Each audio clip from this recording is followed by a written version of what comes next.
Just my business cards. Anyone at the soup kitchen or church needs a bit of help pro bono. Oh, Dee Dee, that's really kind. God. I am so sorry. What if I'd been wearing that on my head? Well, if you'd been on your head, I wouldn't have hit it. I've come in here for a quiet drink, not to be part of a firing range with some Poundshop Jocky Wilson. What's the commotion? The talk of the street. Talk of the street. The talk of the street. Talk of the street. The talk of the street. Talk of the street. The talk of the street. Talk of the street.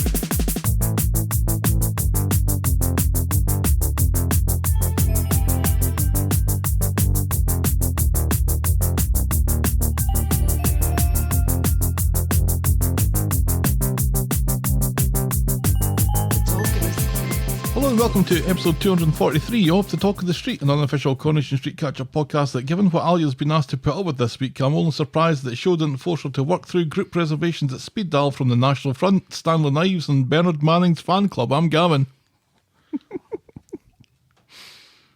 Oh God, and I have nothing to say. Tune in next week. It's finally happened. It's been a rough week. It's been a long week. It's been an icy week. And I just realized that I forgot to prepare something clever to say about any of it. Yeah. I kind of feel a little bit let down. I'm sorry. Here I am staring at 5,000 words all about Coronation Street and just a single quip. I'll lift you up later. You'll try. How are you this week? Well, just kind Apart of. from all the shite that you just mentioned. Yeah, it's been a stressful week. It has been a stressful week. We had 2 days of pure ice falling from the heavens after like really warm, unnaturally warm days. And then everything turned to ice. We lost 2 limbs on our pine tree. I made the mistake of wearing shorts and flip-flops one day, and the punishment for that was ice rain, which is a thing. I don't know if we get that in the UK. I don't think I've experienced it very often if we do. An ice storm? Where it is literally ice falling from the sky. Right, and then just clinging to everything. It's not snow. No. It's not sleet. No. It's not hail. No. It's ice. Yeah. Ice baby. Ice cube. Have No. you never Iced seen tea? No. Have you never seen the movie The Ice Storm I don't think so. with the infamous key party scene? Nope. Tobey Maguire's in it, which is why I've seen it. Ah. He's like a kid. It's a good movie. It's a weird movie. What happens in the infamous scene that you're talking about? Well, the parents go to a key party. What's a key party? It was... Oh, you talking This about kind of- swingers? Yes. Okay. Gotcha. Oh, thank God I don't have to explain Yeah. that to you. That's why we all know what a Kia key fob looks like. Because I want to see ya. Oh, no, don't finish that. Don't finish that. Oh, and it's just been,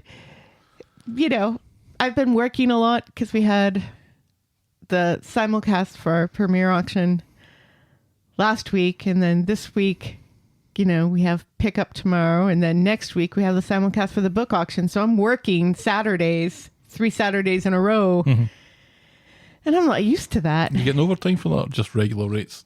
Well, especially this week, just regular rates because I didn't work Thursday Right. and I left early Wednesday because of the said ice storm. Aforementioned ice The storm. aforementioned, yes. How have you been? Kind of stressed as well. Yeah, you were here most of the week, which doesn't typically happen No. very often anymore. I get out and about You get oot and a boot. every now and again. But no, I was kind of trapped. Not trapped. Trapped is a very negative word. I did, It is. however, set up the old PlayStation back in here Right, because I would taken a hankering to play some nostalgic old games. right. Like racing games that I used to play. Mm-hmm. I'm not playing any of those. No. But I have started Grand Theft Auto 5 again, which must be nearly a decade old now. Right. And problematic as hell. Yeah, it always Well, was. they always were. And then I thought you were going to finish Red Dead with a view- Redemption. Who knows where the disc is? I think it's in that drawer behind you. Is it? I think so. Oh, well, that's that mystery solved then. Maybe. So yeah, that's the plan, to finally finish Red Dead Redemption 2 and to finally finish Grand Theft Auto 5, because I've finished neither of them. But starting Grand Theft Auto 5 again, there's an awful lot of Grand Theft before you get to the auto, Right. if that makes sense. There's a lot of Shawshank before you get to the redemption kind of thing. Uh-huh. That makes sense. Right. Ah, But other than that, peachy. Peachy Keen. I finally watched Brian and Charles Yes. this week. Yes. And if you haven't watched it, I would highly recommend it. Just Yes. a delightful movie about one man and his robot. And That's but nice. not like that. That's nice. That's Yeah, different kind of robot. Yeah. This isn't not a sex she. robot. Yeah. Yeah. Although Anyway. she was more of an AI than a robot. What was the one with Oscar Isaac dancing that was like an actual robot that we both really liked? Ex Machina. Yes. Ex Machina. It's not like that either. No. This is a mannequin's head on a washing box. machine body with a cardigan round it, who calls himself Charles Petrescu, and it's just wonderfully absurd and delightful. That's Highly nice. recommend it. Yeah. I watched a short called The Boy with Chocolate Fingers, which was also absurd and delightful and weird. Yeah. We watch weird shit. Wonderful stuff. And Yes. talking of which, shall we preamble, my dear? Yes, please. Give us some of that problematic Corrie news.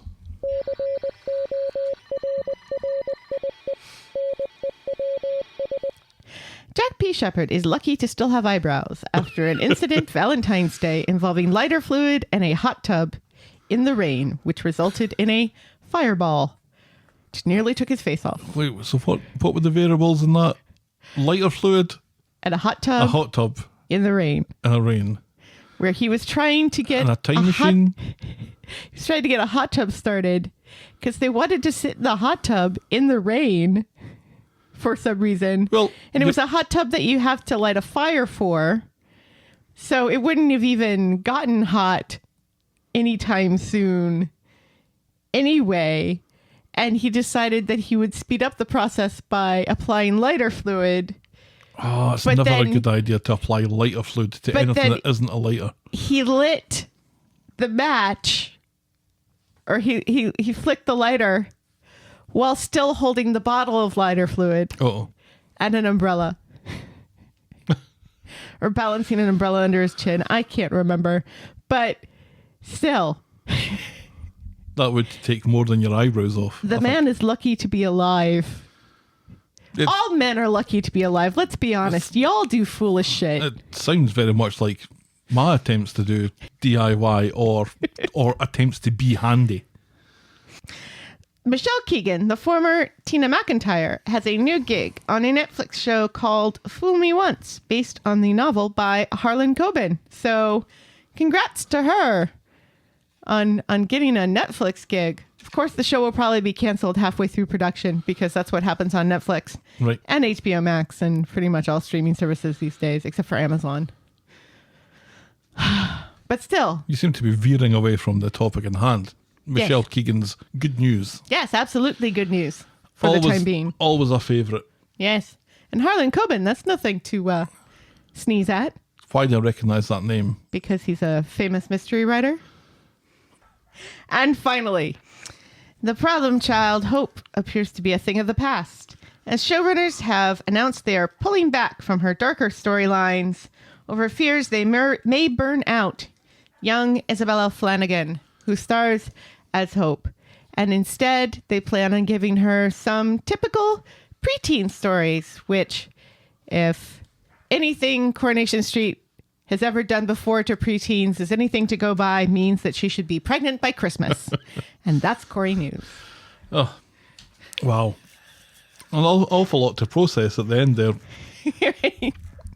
I applaud this decision Yeah. because I do. We've all enjoyed the Hope being a serial killer in training Right. kind of vibe that we've been getting for a number of years now. But yeah, I don't think you want to push that onto a kid Too quite hard. so hard, right? No. You want to sort of do that in dribs and drabs. So I applaud that. Absolutely. And plus it gives us a little bit of a break from dark storylines coming from that part of the street. Right. No yeah. doubt they are coming from Other places on parts the of street. Right. Yes. And also, as I kind of implied, the show's never really given these teenagers or preteens, they've never really cut them very much slack and let them be normal kids. No, they run away. Very often. They run away, they get pregnant. They do drugs. They steal. Yep. They murder. After summer, they smoke spice and then collapse. Yes. And that leads us very neatly into Will Podcast for Coffee, which has a theme tune that goes like this.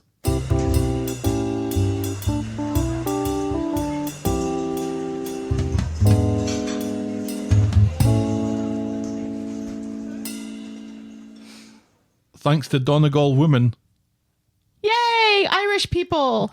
I don't know if it's an Irish Helen. Well, no, but Presumably it's not. presumably she is from Ireland because that's where Donegal is. What was your first clue? Oh, Donegal. She writes, love your podcast, the in-depth yet funny analysis of the show and life in general. It's a great place to turn to after often head-wrecking weeks. Thank Aw. you so much, Donegal Woman. I'm glad our head-wrecking weeks can help you with your head-wrecking weeks. Absolutely.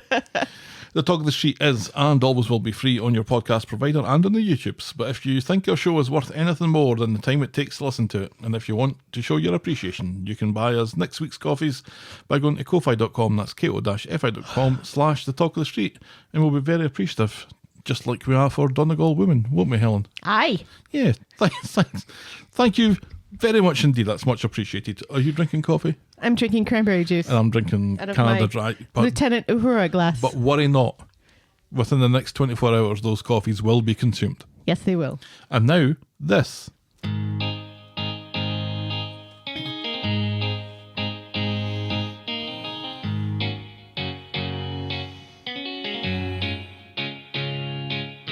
Now, welcome.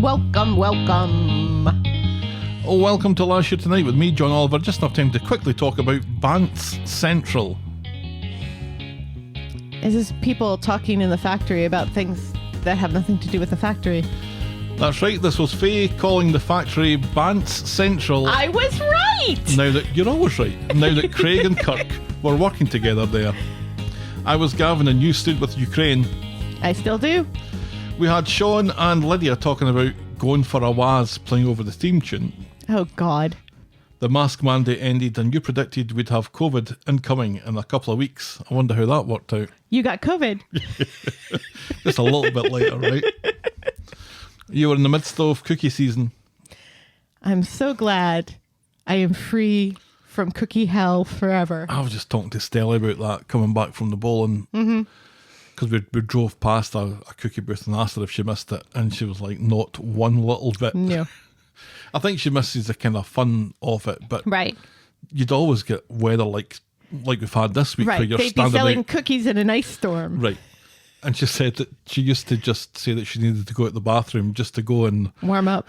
and wash her hands with hot water just to heat her hands up. It's like something out of Oliver Twist. How Dickensian. Won't anyone think of the millions of soup crackers that are handed out and never eaten again because there was a Girl Scout cookie shortage and a soup cracker shortage this time last year? This is how the empire falls. Yes. The show moved from its traditional slot of 7:30 in the evening to 8 p.m, a not insignificant alteration. Relations between Joseph's two grannies remain strained, and they don't improve when Linda suggests that everyone's life would be better if he moved to Portugal with her. And it would have been. It would have been. And he should have done that. Yes. Daniel becomes suspicious when Max apologises to him and announces that David will be letting him return to school without the capture of the phantom drink spiker proviso. Not sure what that means. I can barely say it. That remember when Max spiked Amy's drink? I remember that, but I Yeah. don't remember what the proviso was, though. Well, because he didn't. Max, no, not Max. David didn't want Max to go back to school because he was afraid that Max was going to get spiked because he didn't know that Max was the one who did it. Oh, I see. The pressure of a game of Never Have I Ever plays havoc with Abby's conscience, and she comes clean to Sally about her infidelity. A particularly nasty run-in with Tracy makes homeless Stu determined to put her in her place as he hatches a plan to spoil her fancy wine tasting evening. That was quite funny. That was funny. Remember, they ended up being great friends for that evening. Right, yes. And then never speak again. Correct. Craig starts his new job packing knickers in the factory with Kirk and is as thrilled about this development as we are. Adam warns Sarah that her continued friendship with Lydia blurs the lines between employer and employee, and she would be right to remain cautious. Kev can't sing. Yasmin enjoys a brazier misunderstanding. Yes, she does. And Beth is fond of a chocolate finger. That's the second mention of chocolate fingers tonight. I know. Let's see if we'll have any more mentions of chocolate fingers. It's the chocolate figure of the week. How many chocolate finger mentions do you have on your bingo card? Our moment of the week was Joseph and Linda talking about his future, and our boring moment of the week was Ken putting apostrophes into the paper, and that was Coronation Street and the Talk of the Street this time last year. Remember when Ken did that? Yeah, happened last year. Yeah. God, what a bore he is. Shall we dive into this week's stories, my dear? Well, I guess we have to. That's why we're here. Can I That just is. say, in case I forget to mention, going through it, how much I enjoyed Wednesday. What happened Wednesday? Wednesday was the speeches. Wednesday Oh, was okay. Yeah. Alya and Max and Yeah. Spider and Griff. Oh, yes. And I was pleasantly surprised by that, Daisy. but I'm sure we'll get to we it. will get to that. Our first storyline tonight is Alya makes a statement. Now, an awful lot of these storylines are going to cross over with each other. Mm-hmm. So, apologies in advance. So we're going to get Alya makes a statement and Mad Max Fury Road? Pretty much. Okay. On Monday, in the morning, as Zidane is getting ready to fuck off, Yasmin thinks Alya is writing her victim personal statement, but it's actually a shopping list. And then Alya, who, let's remember, less than a month ago, had a lung collapse, lifts heavy suitcases for Zidane and carries them out for him with no problem at all. That's not the only bit of exertion that Alya gets up to this week that remains a little bit unlikely. Correct. Alya doesn't see the point of the VPS, as Blake will be getting the same sentence anyway, and she goes off to help Zidane pack because everyone wants rid of him as quickly as possible. And he says his goodbyes later, and not even the scene before the commercial break. He walks alone to his black cab and is driven off, while Alya and Yasmin can't even be asked to leave the house to wave him off. This is true.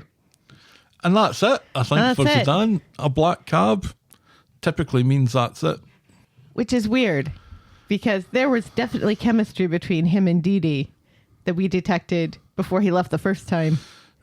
Now, the only thing that's making me think this maybe isn't something a little bit more permanent is these days, These days. what happens these days Yes. is when actors are leaving the show, they get to say something nice in 30 Ta-ra. seconds in Right. a ITV puffer jacket. Right, yes. And then we they didn't post get it on that. Twitter. And we didn't get that. So maybe this is just a temporary thing.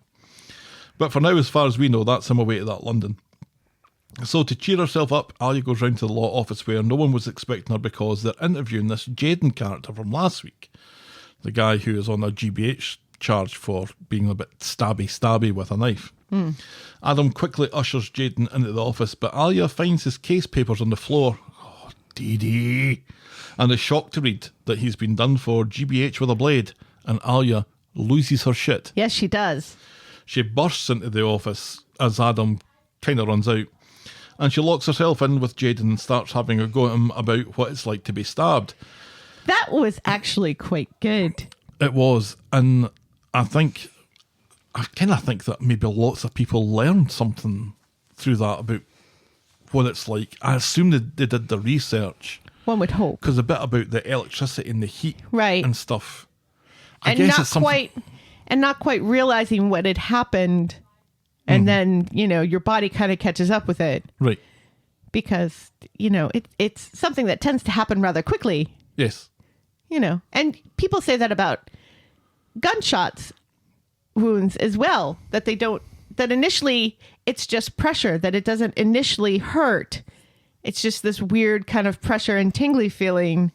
And then your body catches up because it's something that happened so quickly. Right. Yeah, that was really good. Yeah. Jayden insists it was a mistake. What, you accidentally stabbed somebody? Right. And Alya doesn't care and only stops when Jayden looks like he's about to start crying He and he finally does. breaks free and he runs away. Later, and calmly, Adam has to explain the point of solicitors and being defence lawyers, and if Alya can't deal with that, maybe train to be a juggler.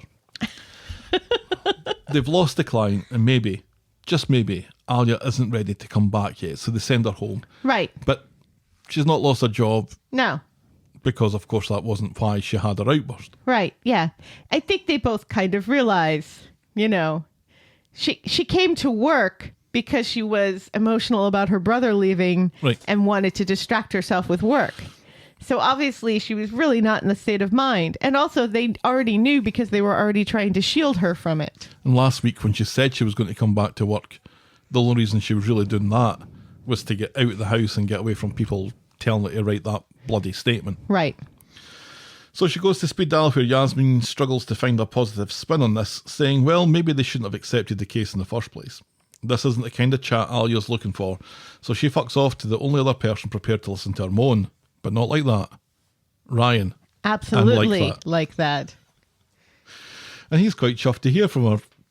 She Yeah. apologises, but he demands something exciting like a lottery win to whisk him away from all this. She puts on a brave face, but she can't seem to hide things, not from Ryan. No. And she does what she's been threatening to do for quite some time, and she starts to cry. Right. You listen to her tell her story and suggest that her VPL might help matters. Not her VPL. Her VPS, I think. Yes. Getting her statement might tell the arseholes who did this kind of thing what the consequences are. And the chat takes them back to Yasmin's where they have an empty, and Ryan's eyes light up, but Alya's quick to tell him that Yasmin and Stu and all that will be back soon. That said, she appreciates his ear, and he promises to stay until the others get back. They hug for a bit, and then finally, they're not hugging for a bit, they're smooching for a bit. Right. And I'm like, thank fuck for that. Thank you. They're back together. Thank you. And I'm thrilled by this. And then the next time we see them, one of them's in a robe. Yes. So on Wednesday, So the implication there is that something more than smooching has gone on. at the Nazirs, it seems that Ryan and Alya got a bit more than a smooch on the couch. They got their holes. Yasmin assumes that they're back together, but Alya's hesitant to go that far. Yasmin thinks Ryan might have his hopes up. That wasn't all he had up. Am I right? All right. And again, this is the sort of thing that I think is probably implausible so soon after being stabbed and having surgery on your you belly. mean sex? Couple of weeks, you're still kind of, you can barely sit up. Never mind Well, she's been Never mind. sitting up. bend over the. Anyway, You know, if Ryan is gentle, which I believe that he can be. do you know? I think Ryan would be gentle Yeah. when he needs to be, He seems like a and very an absolute beast when he's let off the chain. he seems like a very conscientious lover. He does. Well done, Ryan.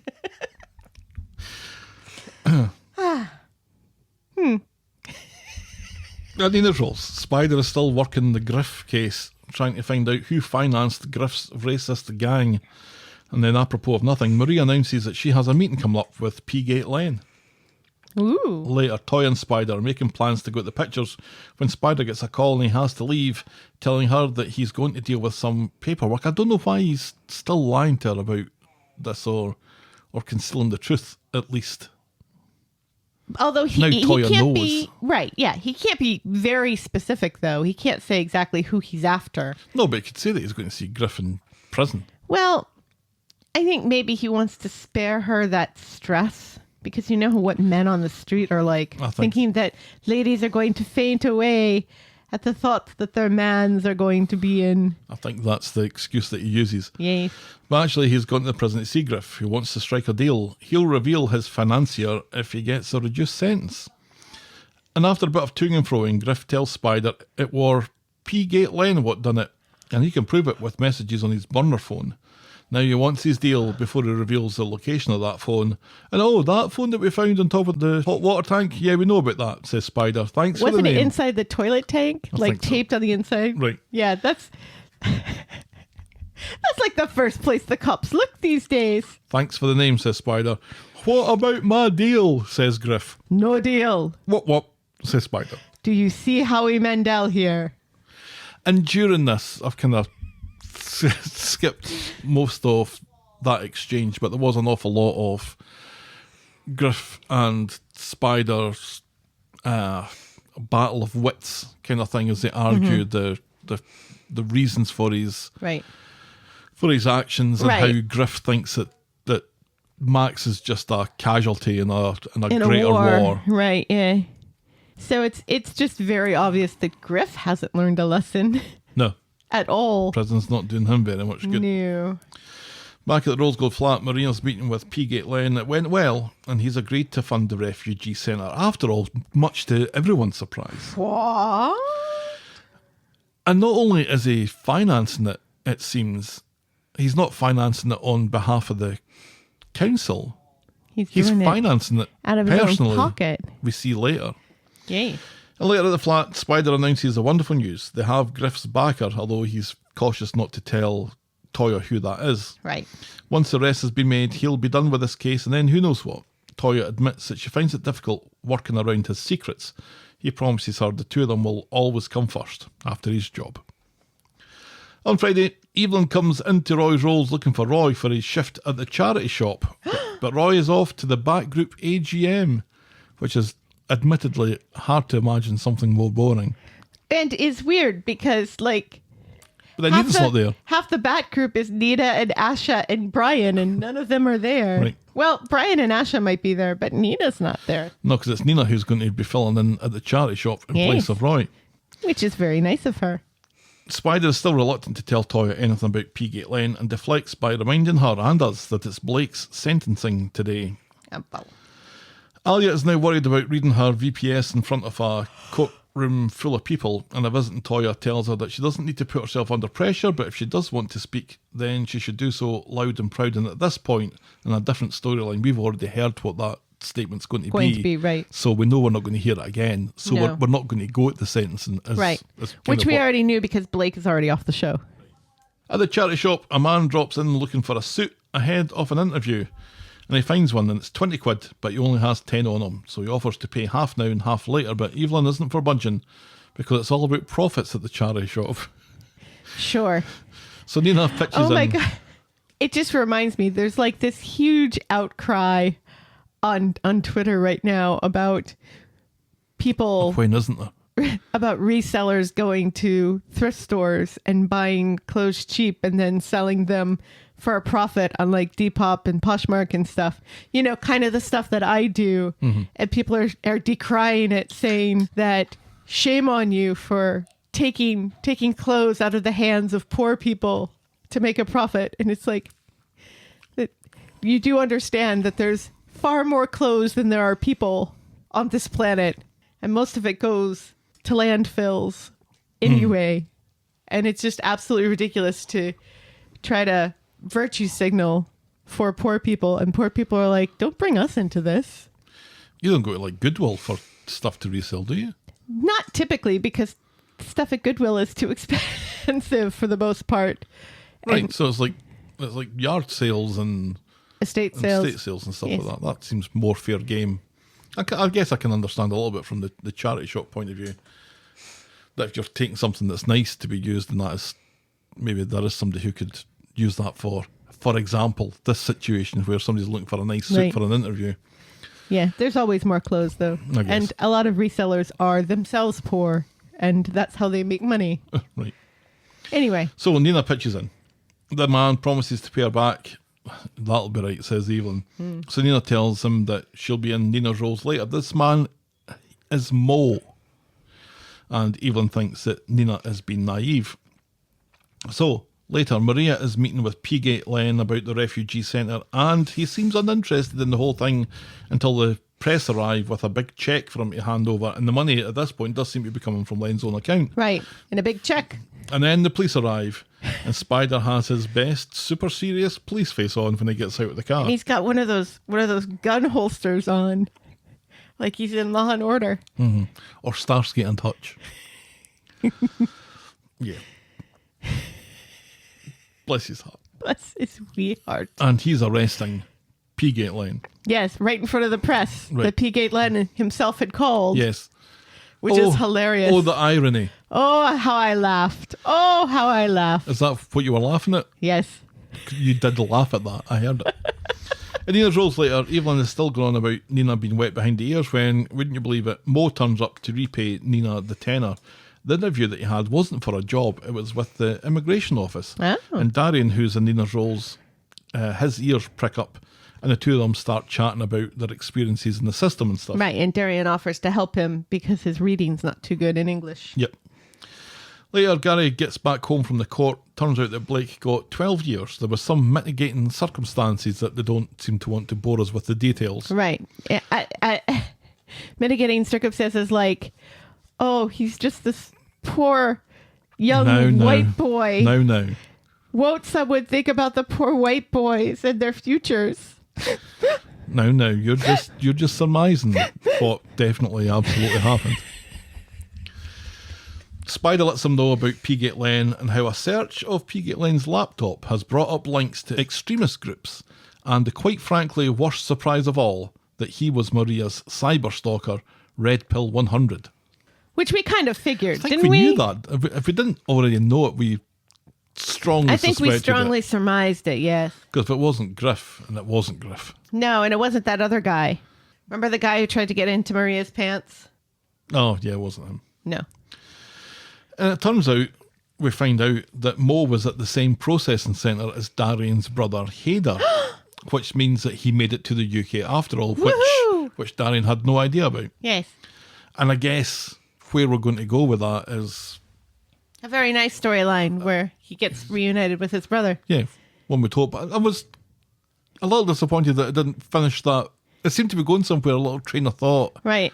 for that, and it didn't happen. Well, no, not And yet. and It's it felt like setting it up would something. happen. But it felt like it would happen at that point, that they'd all put two and two together and say, oh, we should get Kind of meet feel up. like there's a lot going on this week that would get lost It'd take in. 15 seconds.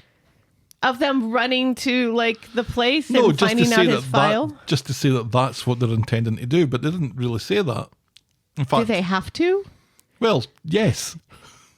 Yes, they We did. know that's what they're going to do. No, but they Now need, that they he need has to do proof. that to close that arc off a little bit. Eh, Yeah, I think they need to mention it. eh. In the pub later, Alya can't remember anything about giving her VPS. Time to put all of that behind her now. And that's as far as we get with that part of the story this week. Yes. And yeah, I thought the Wednesday part of this again, in particular, was really well done. I liked, we will talk about the other half of this, but an awful lot of the bit round about the middle commercial break was Max and Alya talking and Spider and Griff talking, and it kind Yeah. of backwards and forwards. At It that was point. interesting That I to really mirror liked. those two conversations. Yeah, and kind of the experiences and the where Max and Griff were at this point in their incarceration were Correct. very, very different places. Absolutely. And it was a nice contrast there. We did get to see some shots outside the charity shops, and we Yeah. saw a very, very busy looking playground. Yes. There were kids and swings and stuff. It was Yes. like pre-pandemic sort of busyness. Right. It was a little unsettling to see so many people close together. I don't know. It doesn't bother me anymore. That's still like when we were talking about the Stelly's trombone recital thing. Right. That always gives me the heebie-jeebies just sitting amongst all those people in that crowded gymnasium.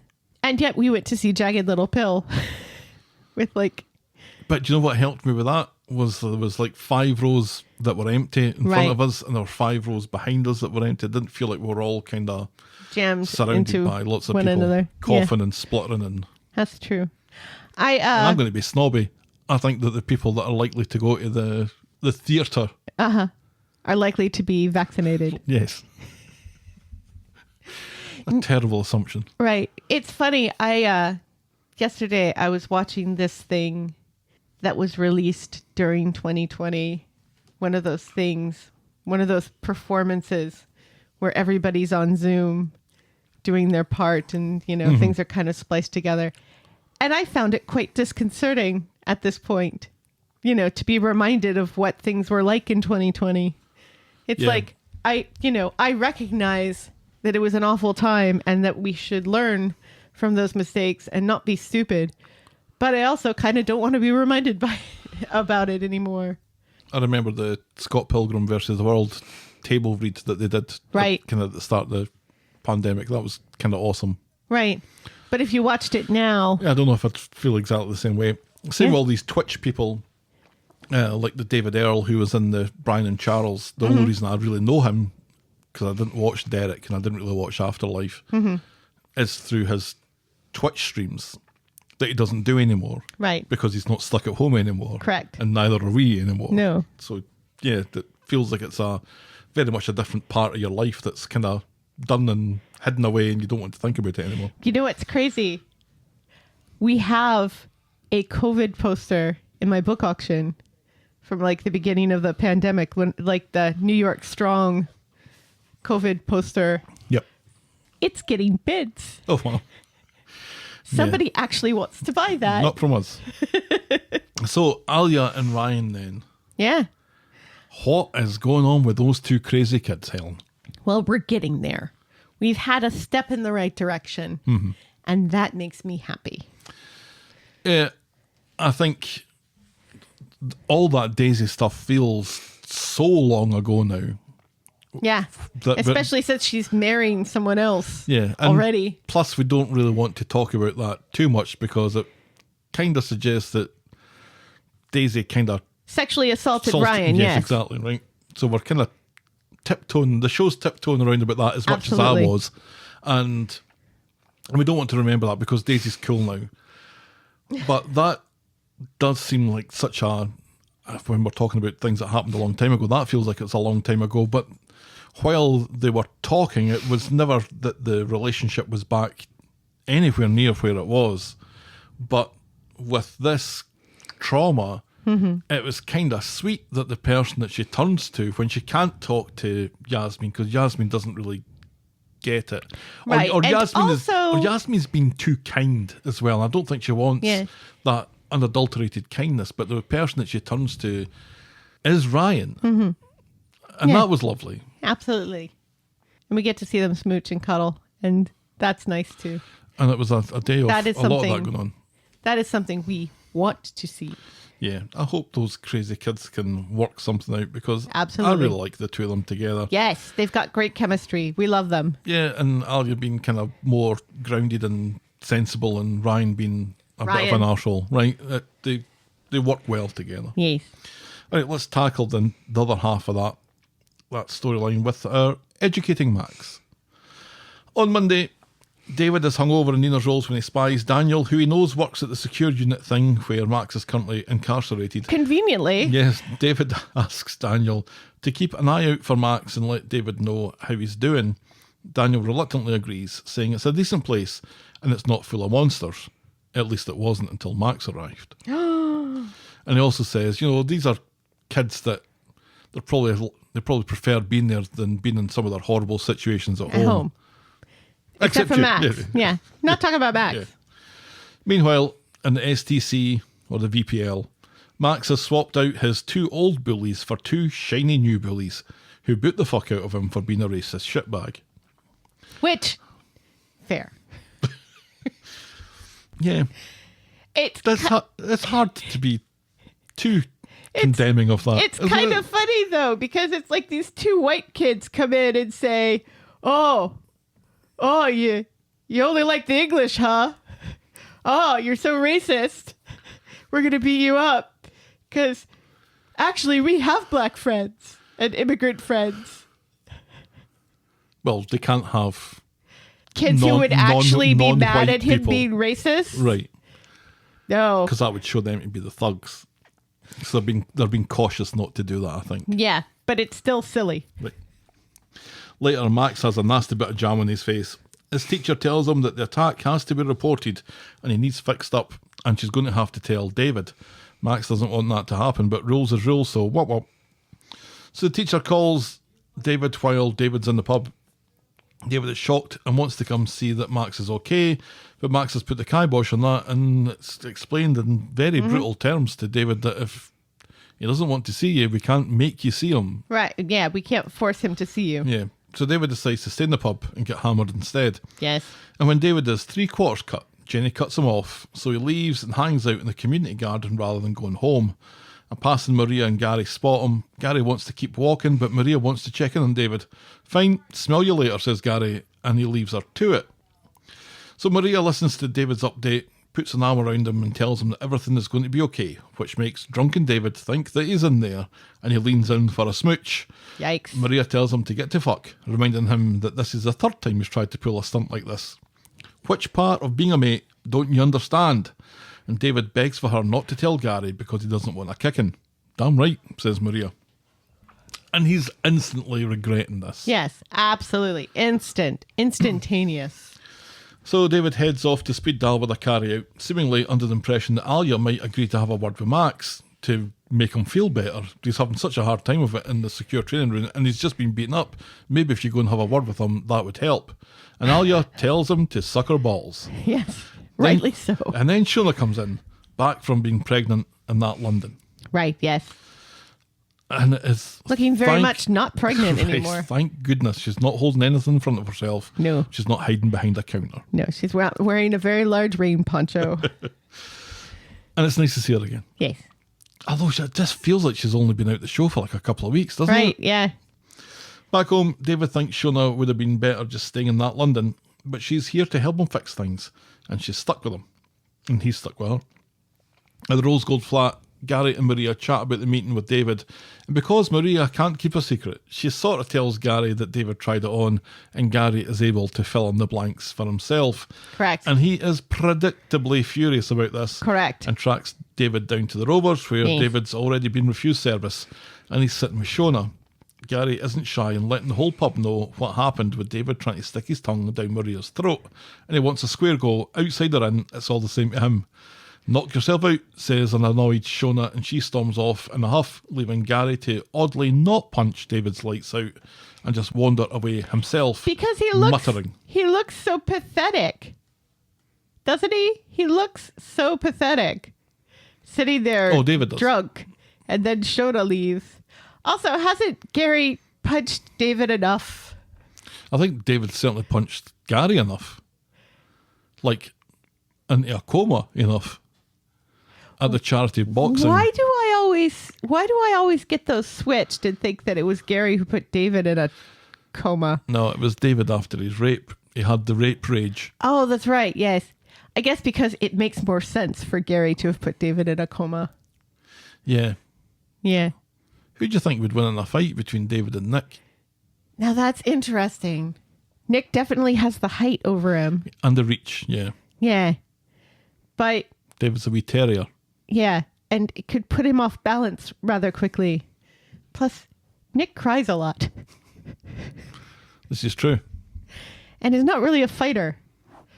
He's not really a fighter. I can't think of any time. The only thing I can think of about Nick being sort of in a fight is when Peter hit him over the head with a troll. A gnome. Same thing. You had the brain injury at that point. Right, yes. You had the brain injury rage. He was gnomed. So you're writing David then. Yeah, probably. Interesting. What about Craig? Oh, who cares? Back home, David finds Shona packing. She's leaving him, and after all the times he told her to stay in that London, she says that she should have listened. And so she walks out on him, and that'll help with his drinking.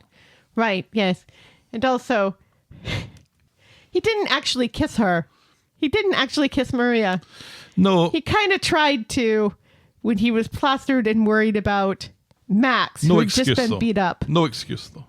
I'd forgive you. Really? I don't think I would forgive me. I think I'd have a hard time forgiving myself. Would you forgive me? Probably not. I don't know. It's a quite a. I think it's quite a breach of trust. And if you're drunk, well, you're still responsible for your actions. you, though?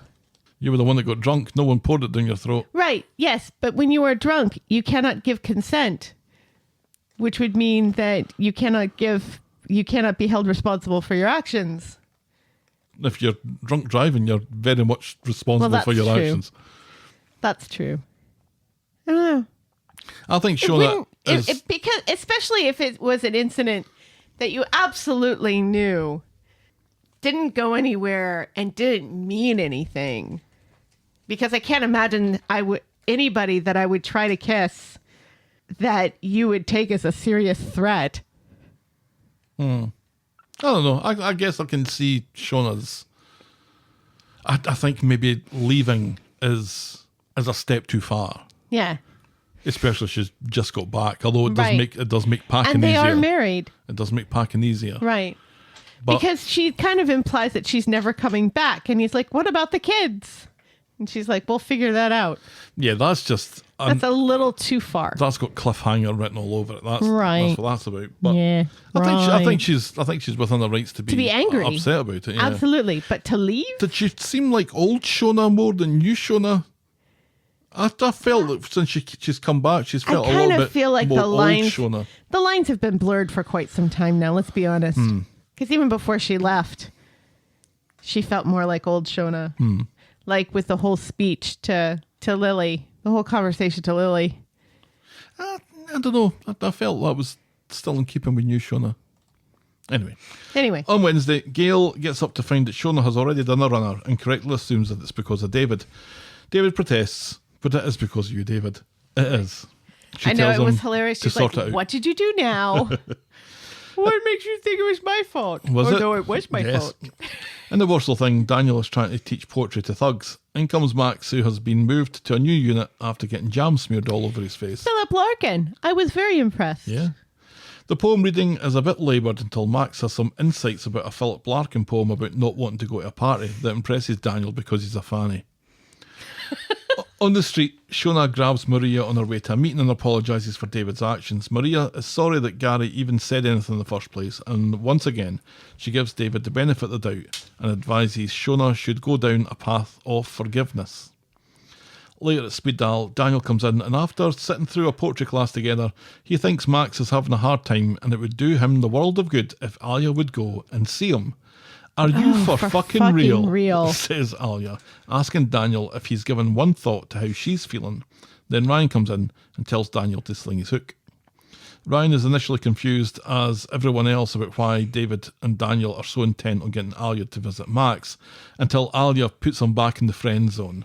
Right. Now, his first duty as a friend is to tell Alya to go and see Max, but at least he puts a spin on it that maybe she'll get something out of the exchange. Whereas the only reason that David mentions it and the only reason that Daniel mentions it is for Max's benefit. Poor little white boy needs some consolation from the brown lady.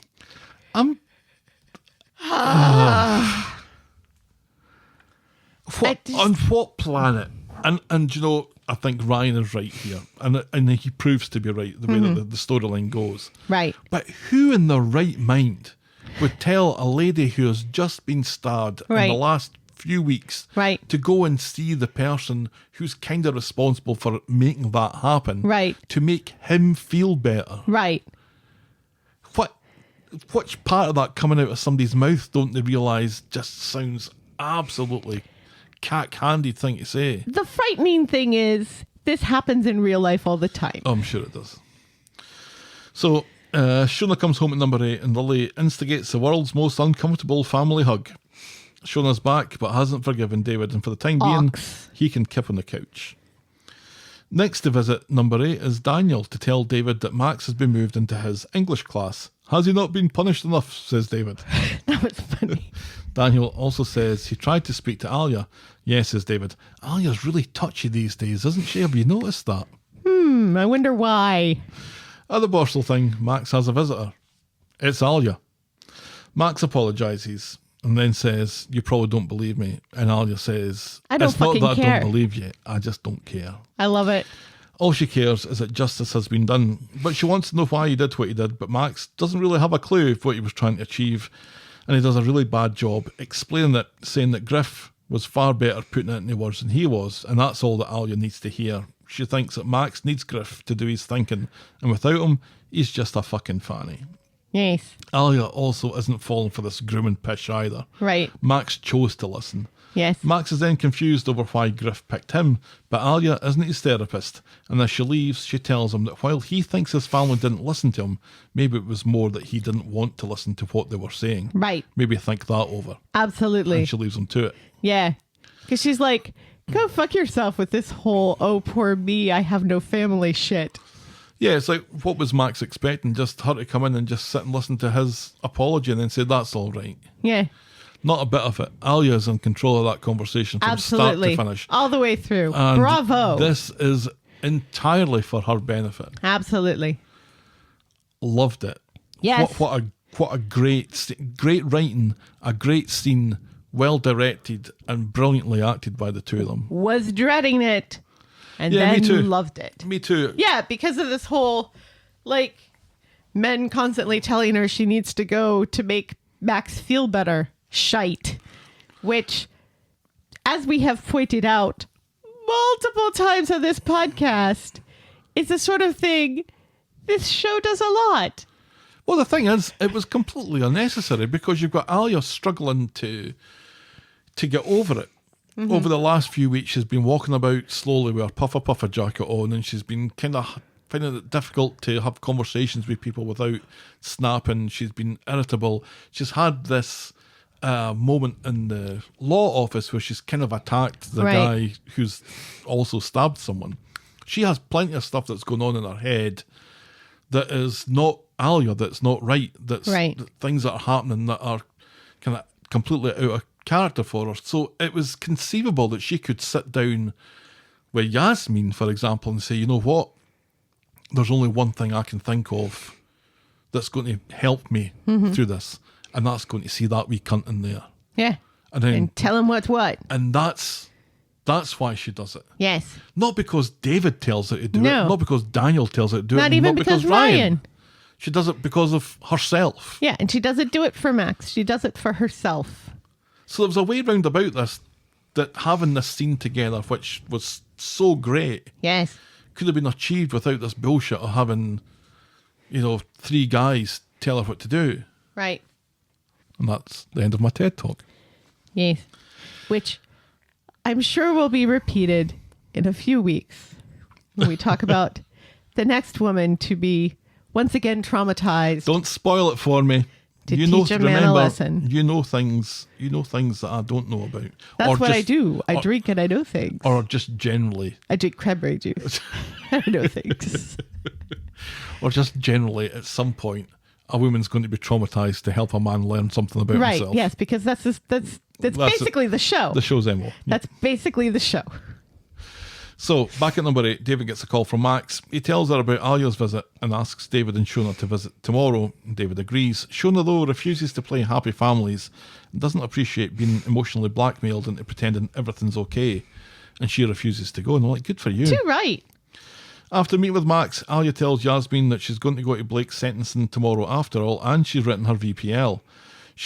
Huzzah! She reads her statement, and it's moving and focuses on the effects other than the physical and emotional injuries, and how Blake wanted to send a message to people like Alya that they weren't welcome. But she's from this country and has contributed more to this country than the little scrote and bit character Blake will ever do. Yes. And he can shove his racism up his arse. Right. Up his arse. Other overs, Alya wants to go to the sentencing tomorrow on her own, which means we probably won't get to see it.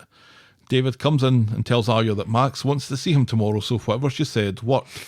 Suck my balls, says Alya. Yes.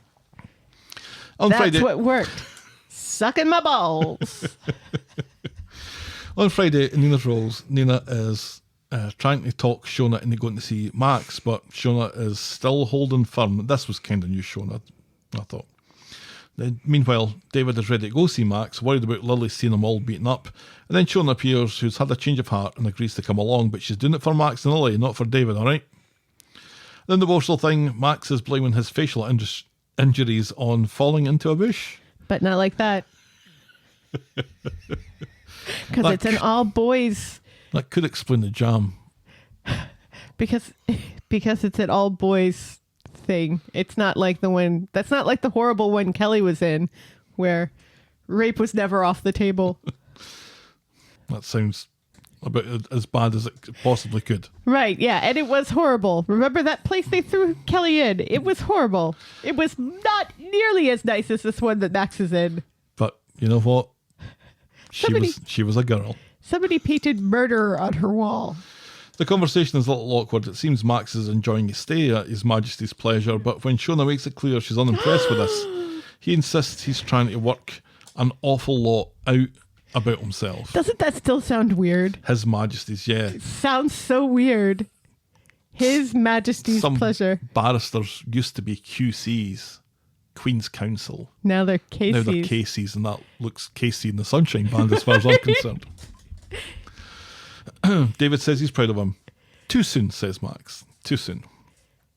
Byzantine comes to an end. Lily calls Max a loser and leaves with Shona, which allows Max and David to share a hug. They both say how sorry they are, and Max calls David Dad. That was really nice. And back at number 8, yeah, despite myself, I kind of got goosebumps at that. He doesn't call David Dad very often. A lot. Yeah, because he's just like David Right. calling Gail Gail. Mm-hmm. Back at number 8, David tells Shona that he's failed Max and he's sorry for the Maria thing. Shona insists that they'll get through it together. Max is going to need a family to come home to at some point, probably next month. Eventually. And that is how we finish that storyline this week. Yeah.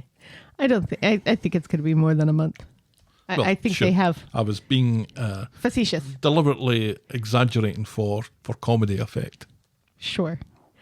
It kind of feels like they're going to be giving Max some storylines in the slammer with other dudes. Oh, you think so? Yes, I think so. Because this felt like the end.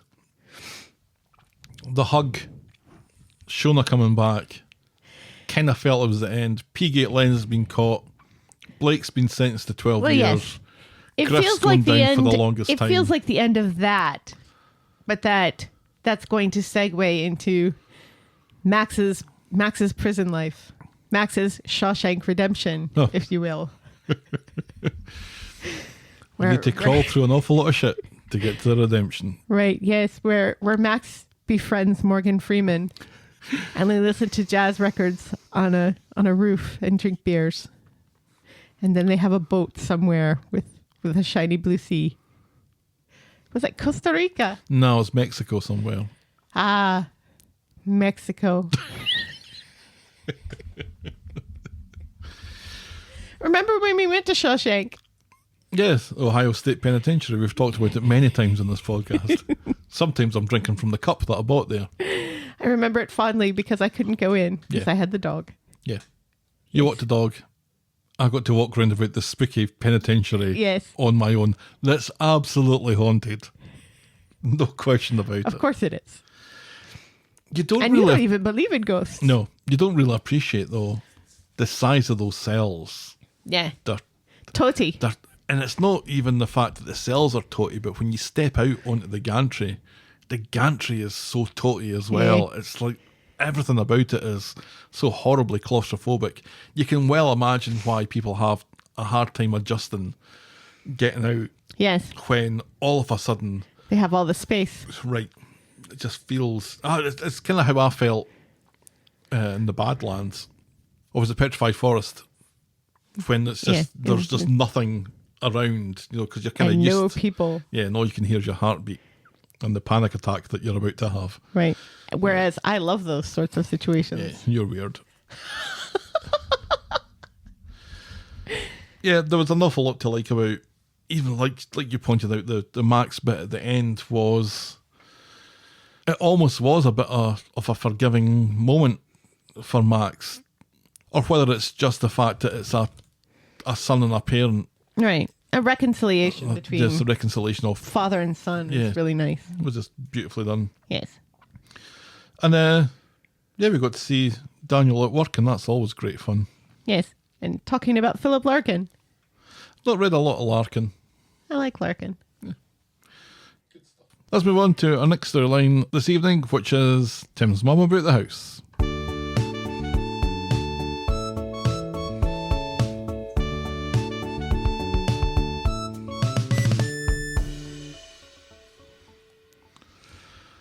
On Monday, at the Earthy flat, Carla has spoken to Dr. Gadas, who must have been on her lunch or watching Home and Away or something. Do you because think it's earthy?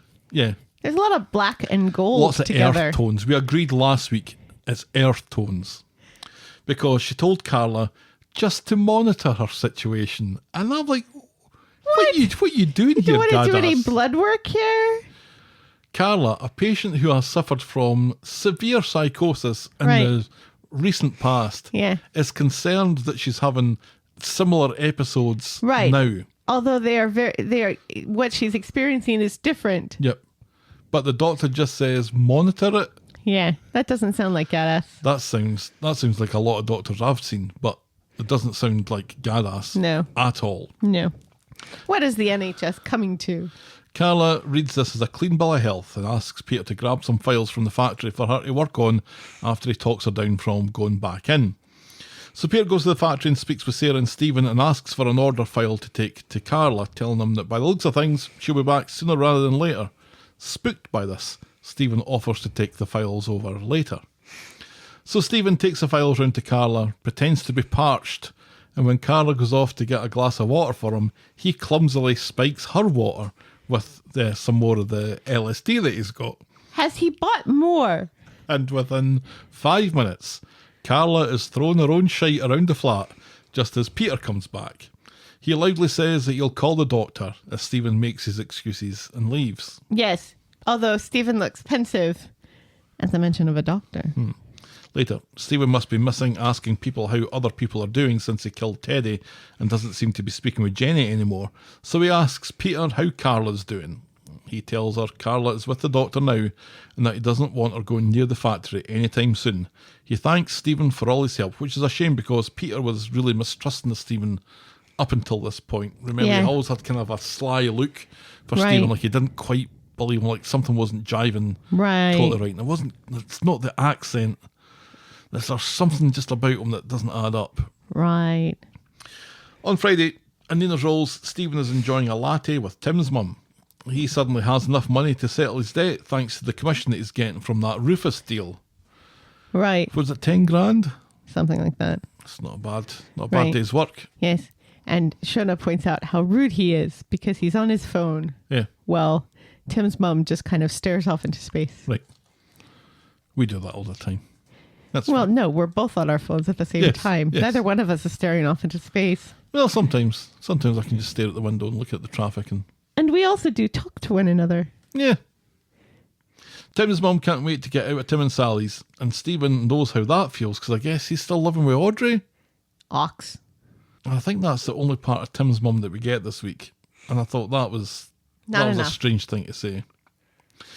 Stephen bumps into Peter outside the cab office, which is also Peter's flat. Peter is cleaning one of the cabs, and Stephen tells him that he's missed a bit. He's looking to go and speak to Carla to top up her LSD later, and that's fine by Peter, who's distracted by a shiny gold watch that he finds in the footwell of the cab that he's cleaning. I wonder who that could belong to. Well, at this point, I didn't know who that belonged to because we haven't seen Peter in the cab for weeks. No, it hasn't been weeks. It has been weeks. Because remember, the last person he took for a cab ride Yes. was one Rufus. Which was 2 weeks ago. Was that 2 weeks ago? Yes, that's why I said weeks. It's a long time. I know. At the Earthy flat, Stephen has ignored Peter's request and is talking business with Carla.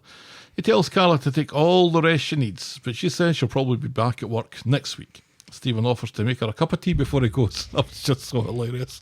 Do you want me to just put a Right. couple of drops of this on your tongue just before I go? Is that all Right, yeah. Can I make you a cup of tea in your own home? Yeah. It's something that no one says. But finally, Carla realises that this is something that nobody says and throws Stephen out. At the factory, Stephen tells Sarah about Carla and pretends to be worried about her. He suggests that Sarah talks to her, which is obviously a stupid idea, and she passes on it. Right, yeah. She's like, oh, we don't have that kind of relationship anymore. Not anymore. Then Peter, who doesn't work at the factory, comes into the factory looking for a phone number for Rufus. Sarah and Stephen talk him out of getting in touch with Rufus before asking why Peter wants it in the first place. So Peter just keeps quiet Yeah, about he the lies. watch that he's found. Oh, he was offering me to some contractor work or something. Yeah. Stephen expresses his worries about Carla returning to work. Well, thankfully it's not up to you, says Peter. And once Peter leaves, Sarah, apropos of nothing, reminisces about the last time Carla was sick and came back to work and gave away 50% of the business. And this gets Stephen's dodgy Canadian eyes a-scheming. Right. But she's not very specific because she gave 50% of the business away to the people who worked there. The knicker people. Right. So that's different than just randomly giving 50% of the business away to people who are not invested people. Yeah. Because the knicker people are invested in the business. The knicker people are very invested. Right. It's part of their They want it to succeed culture. so that they keep their jobs and their culture alive and their alphabet and their stories. And all their writings, yep. Yes. Back at the earthy flat. Amongst the sewing circle. Back at the earthy flat, Carla suggests that she and Peter go out to celebrate her feeling better. He makes a promise not to overdo it, which she does, and she agrees to delegate more. They chat about going away on a fancy holiday. Peter tells her she deserves the best, and when she goes off for a shite, he carefully eyes Rufus's watch. Oh. Meanwhile, at the factory, Stephen is working late when Sarah catches him looking through active agreements binder. He claims he's just prepping for tomorrow's meeting, and this is enough to satisfy Sarah, who goes off, allowing Stephen to find the Articles of Association, essentially the Bible of the factory. Gotcha, he says. And that's as far as we get with that this week.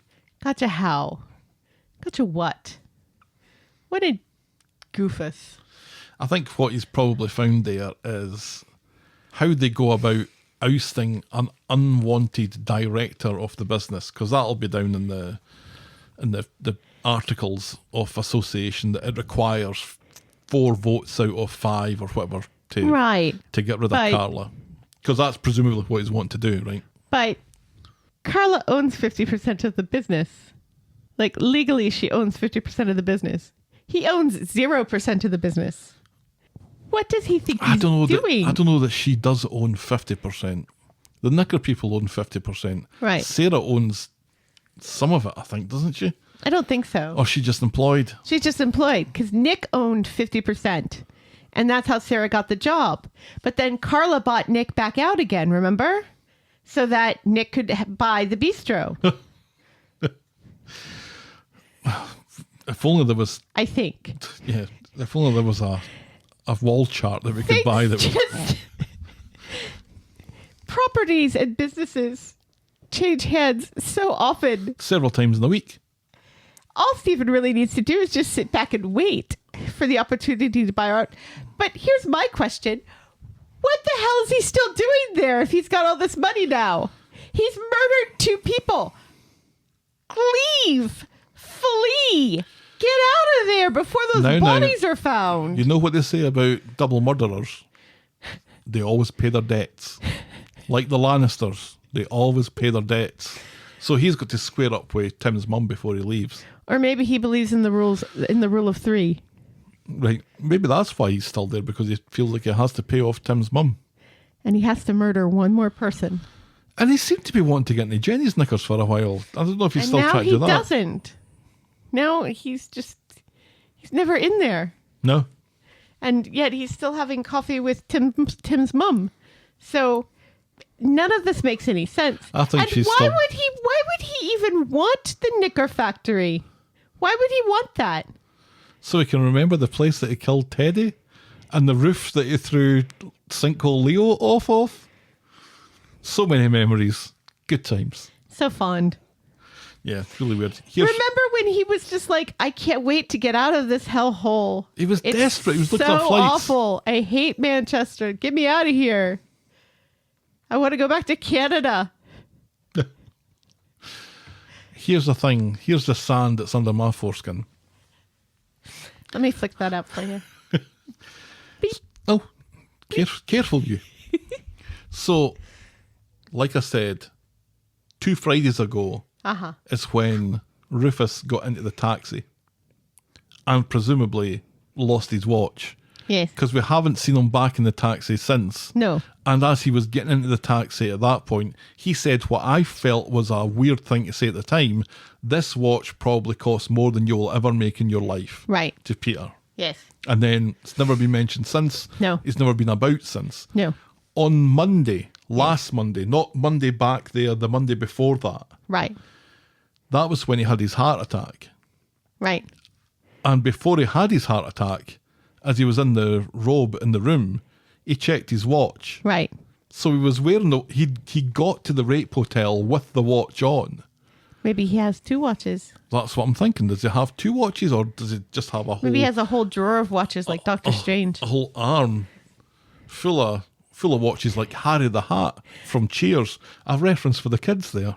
Either that, or it's not really Rufus's watch. It's someone else's watch. And so Peter's justification that Rufus is a dick, so it's okay to steal from him, Right. blows up in his face. Because- Because it's actually like a nice deacon's watch. Well, that would make much more sense, because it also suggests that nobody's cleaned out that cab in 2 weeks. Right. Nobody noticed it. A gold watch. Under the seat. I don't know. I mean, it's not like it's my car. Because I remembered that scene from last Monday, because I remember him checking his watch, because I remember, because he drew attention to it the last time. Right. So it kind of drew my attention to it. Right. So I remembered that he had the watch before he had his heart attack. And he's never been back in the cab, and he's No. never seen he's not been in the show since. No. So, I don't know. I wonder, though, with Stephen and Tim's mum chatting about how they're getting under people's feet, if he's going to try and make another move on her. I really hope not. Like, try to move in with her or something. Go away. Just go Just away. leave. Somebody's going to find that body in the box. It's not that deep. And I know it's another week where there's been plenty of people pissed off about this and wanting it to come to an end, but I'm still enjoying it. I like Stephen. So sue me. I do not like him. He's just too I slimy. don't like him, but I like He's just too slimy, and I really don't like the whole drugging Carla thing. It's just even more ridiculous. It's ridiculous and stupid, but it's also, oh, we need to give this woman a comeuppance sort of thing, and I don't like that. Our penultimate storyline tonight is Evel Knev-Paul. Contrived? Never. Sarcastic? Me? Maybe. On Monday in the morning, Paul is rough after his dice with death last week when he toppled off a stationary motorbike. He tells Dee Dee about Billy winching the face off him last night, but Paul insists that nothing can happen. Later, in Nina's rolls, Dee Dee sees Billy, who looks like he had a sad wank that morning. The two of them talk loudly about Paul hiding his feelings about the relationship so Todd can overhear. And privately, he tells Dee Dee that he knows what's eating Paul grape and goes off to do something about it. In this scene, we also learn that Dee Dee has been to Dollywood 5 times. Now, here's the thing about this. Here's the thing that bothers me here. Do I love the reference to Dollywood? Of course I do. However, Dee Dee lived in California. She did. She lived in San Francisco, I think. Or San Diego. No, it was LA. I thought it was San Diego or something. No. Dollywood is in Tennessee. Yeah, we live in Michigan, though. So what the show is trying to tell us is that Dee Dee flew 5 times to Tennessee to go to Dollywood. Yep. And that was the only vacation. She didn't have time for vacation, but she had time to fly across the country to Tennessee 5 times. And yet never once, the whole time she was living in California, did she go to Disneyland? Well, how do we know that? Because she says the only vacation she ever took was to Dollywood 5 times. Well, maybe she loved Dollywood. I can see you doing that. You love Dollywood as well. I love Dollywood, but if I lived in California, I wouldn't, and I had no children and no responsibilities and was a lawyer, so had a considerable enough amount of money to spend on myself to fly across the country 5 times. I would fly to other places other than just Dollywood. I mean, I love... And also, if I lived close enough to Disneyland, I would go to Disneyland. I mean, I love Dollywood as well, but I love Dollywood because it made us get Jane Danson and Georgia Taylor to say Dollywood. Dollywood? That's honestly one of the highlights of my life. Yes, mine too. But still, it's like people don't understand how big this country is. And how really underwhelming Dollywood is. The cinnamon bread was good. It was so good you didn't get to eat any. So Todd goes to see Paul, and after encouraging him to sue Carla, he tells Paul that the only way that he's going to get over this Mike situation and back with Billy is he's going to need to tell Billy that he was the one who shoved Mike. He shoved Mike. So on Maxine's bench, Paul tells Billy, telling him that it was Todd's idea, but Todd's intervention was what stopped him going to jail. Right. Billy happily parks his moral objections to the whole shoving Mike thing, and the two of them winch on the bench, while a happy Todd creepily looks on from an upstairs window. So creepy. So creepy. Yikes.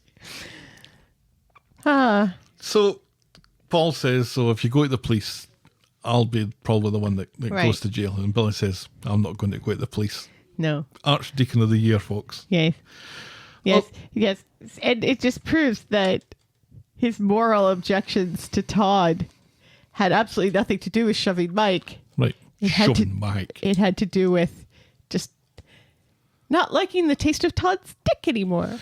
It's Billy is guided by his penis, I think, more than anything else. Well, yes. Because he's obviously not guided by God. By God, because he's never in church. On Wednesday, Todd drops into Billy's flat and finds Paul in a post-coital state sans boxers. Billy announces that he and Paul are back together again. Well, no shit, Sherlock. Yes. Todd is chuffed, and we learn so is Summer. Paul is still suffering from the accident last week when he toppled off a stationary bike. Paul and Dee Dee are in the Rovers playing darts. Ed informs Paul that a lot of work's going to be coming his way.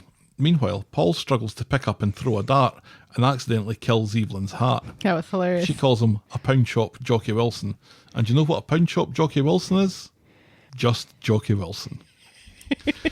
Back at the flat with Dee Dee. Americans find it hilarious that it's called the Poundshop, by the way. Yeah. Because Yeah, I know. that takes on a different meaning here, Yeah. even though it's just the dollar store. Back at the flat with Dee Dee, Paul insists that he isn't drunk, but declines an offer to play PlayStation or whatever because his hand's not working properly, and so he has an early night. On Friday, Gemma is not having a good day. She's trying to phone in her meter readings and is spending hours on hold listening to the Cheeky Girls. She meets Paul, who is keen to get back to work and earning again. Then Billy and Paul are at Gemma's much, much later for beers. Gemma is off hold now and gets wired into the beer too when she gets a text from the power company who have now worked out what her bill is. It turns out she owes $4,000. This fucks up everything. She's had estimated readings for so long. It's all been adjusted. She owes him $4,000. Yikes. Paul promises to help her sort it out, and Billy clutches his pearls a little bit. And back home, Billy isn't happy that Paul is focusing on his sister so much. What a wonderful man. Fearful that he's setting his own recovery back. Paul plays it down, but then is shocked when he can't grab his wine glass. And that's as far as we get with that this week. So let's recap here. I think that's what we're doing. Didn't I just do that? Earlier we mentioned that Alya had a collapsed lung and yet has recovered quickly enough to help. Now, remember, just before you go on, because I anticipate this is going to be good, but let's just acknowledge that 2 weeks before that she was blown up. Right. Alya's been blown up and then stabbed. And she's fine and walking around and helping her brother with heavy luggage and having sexual intercourse with Ryan. She's physically fine. Yes. Yeah. Even though she had a collapsed lung, which is not something that you recover from quickly in real life, nor is being blown up something that you recover from I don't think that's quickly. something that you don't recover from quickly. I think that's something that you just don't recover from. at all. Right. Paul was tapped lightly by a truck A van. that had him topple over and fall off a stationary bike. He fell gently. Let's Yes. be honest. He fell gently. Yes. And now has reduced motor skills. On his right side, he fell on his right arm. Right. But if anything was going to be injured there, remember, I think he took a bump to the head because he was knocked out briefly, remember? Right, yes. He had his arm in a sling when he Yes. came out of the hospital, but that was quickly dispensed with. Right. If anything was going to get injured there, I think it was the leg that the That van was underneath hit. the bike. Oh, right, both Yeah. his legs probably that probably were going to be damaged. But yeah, he seems to have lost the grip in his hand a bit. He's got some He's got nerve damage nerve or something. damage Right. from falling lightly off of a stationary motorcycle. Yeah. And yet Alya completely recovered from a collapsed lung. And explosion. And with everyone, mostly men, watching her walk by and saying, oh, she's so strong. Such a strong woman. So strong. You don't know how strong Alya is. She's so strong. I mean, you think you know how strong she is, but then, wow, she just bounces back from this. What the fuck? So very, very strong. What? Paul, not so much. Oh, the gentle wee flower. Tell you though, it's interesting that they're touching on the power cost crisis, Yeah. that Gemma is getting a £400 No, bill. $4,000. $4,000, £4,000 bill. Yeah. I don't think we've ever had a $4,000 bill We haven't for had a electricity. 4,000 anything, but our gas is extremely expensive at Yeah. the moment. I'm a good $100 a month more than I was last year. Mm-hmm. Electricity is just a little bit more expensive, but gas is very expensive. Yeah. And Well, we're not using it that much, and Yeah. it's still, if we were using it as much as Right. we have in previous years, that could be like $200 or $300 more. we kind of look out because our town has its own electric company. Mm-hmm. So it means that we rarely lose power for very long, It also means though that they can charge And- whatever they like. and they don't really charge us all that much because it's not as expensive to generate because of the dams and stuff. Do you know how much our bill is? It could be so much worse. I don't know what it is, but I know it could be worse. We're a couple of hundred. Yeah. It could be so much worse than that. It's interesting that they touched on this when this was maybe something that was more kind of on the horizon for a lot of people when it was probably filmed, but I think this is speaking quite loudly to a lot of people, especially people who are not on fixed bills. Right. Their bill isn't spread out evenly over the year. Right. Or at a reduced rate because they're locked in for 2 or 3 years or whatever, which tend to be the people who can least afford the fluctuations like Yeah. this, who are on meters and stuff. Apparently there's People like Gemma. Right. Yeah. Apparently there's a tomato shortage in the UK now as well. I wonder if they'll touch on that. Yeah, I'm seeing a lot of photographs on Facebook of the Tesco where the fruit and veg bit is essentially empty. Right. And they're blaming an awful lot of that on flooding in Spain and places like that this Right. year, but I think they could be blaming it on another couple of things maybe. But Right. this is not for Brexit. That's not for this podcast. And I mean, a lot of it is the Russia and Ukraine thing. Whereas here, it's eggs and Adderall that are the problem. Great band though. Yeah, eggs and Adderall. I love their first album. Yeah. It kind of Adderall dropped and off eggs. after there. Yeah. Yeah. I mean, we kind of hoped that the Billy and Paul thing wasn't going to happen, and I was honestly it was hoping. always going to happen, wasn't I it? was honestly hoping for a Paul and Todd relationship. I don't think I want that either. I would prefer that to either one of them with Billy, if I'm honest, because I would like Billy to go back to work in a church and not be, guided by penis. Even just for a bit. Yeah, Let's just have a storyline where he has to go to church occasionally. right. Let's see him give a sermon. Or even just a bit of one. Right. Or, do communion. I want to see him put wafers in people's mouths. Back to his penis again. Oh, how quickly it descends. Yeah. I'm curious where we're going with the Paul thing. Yeah. He's obviously not going to be able to work as much as Ed's wanting them to work. Right. And then he's going to have he's going to feel like he has the responsibility for Gemma's wedding as well. So it's like, oh God, we're going to get tough times ahead for Gemma and Chesney again. Right. It's been a while, hasn't it? Not really. And once again, they're talking about how they can't afford any of these things. She's now working childcare, Right. where she's raking in, what was it, 60 quid a day? Per kid.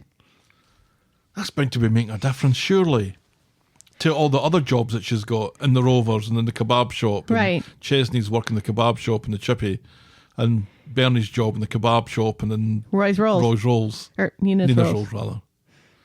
Nina called it Roy's Rolls this week. Yeah. I don't think that's ever been signed back. He signed everything over to her. Right. I don't think they've ever mentioned I don't it. know how he got the Woody back. They did get the Woody back, didn't they? Yeah, there's pills you can get for that. All right. Let's move on to our last storyline. I'm going to need my guitar for this. Oh, no. Prepare yourselves, people. Oh, I don't have enough float room here. No, that was the problem last time. Just in Stalkings rides again. Again.